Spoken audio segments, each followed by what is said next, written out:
আজ বানাবো ঝিঙে আলু পোস্ত। প্রথমে আমি ঝিঙে আলু পেঁয়াজ সব কেটে নিয়েছি ভালো করে। এই যে তেল গরম হয়ে যেতে ঝিঙেটা হলুদ দিয়ে ভালো করে ভেজে নিলাম। তারপর পেঁয়াজটাকেও ভেজে তুলে রেখেছিলাম।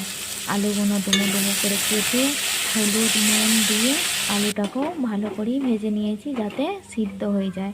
আর আমাদের পোস্ততে সবাই বাড়ির লোক একটু হলুদ খায়, সাদা খেতে পছন্দ করে না।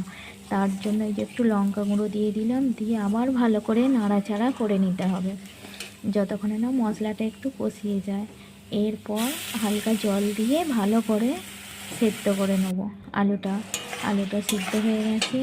এবার এর মধ্যে ভেজে রাখা পেঁয়াজ আর ঝিঙেটা দিয়ে দিলাম।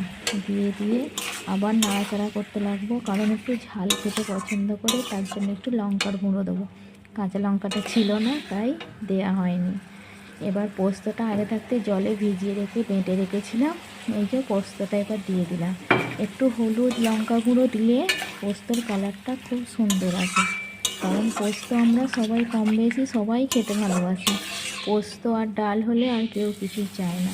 আজকে পোস্তটা আমরা ভাজা ভাজা করব, কারণ আমার বাড়ির লোকে সবাই পোস্ত, ঝিঙে পোস্ত বা আলু পোস্ত একটু ভাজা ভাজা খেতেই পছন্দ করে। কিন্তু নেটে যদি রাতের দিকে হয় তখন হালকা একটু গ্রেভি থাকে, সেটাই হয়ে যায়। যে আমাদের রান্না হয়ে গেছে, এবার আমি আমার বাবাকে খেতে দিয়ে দিয়েছি।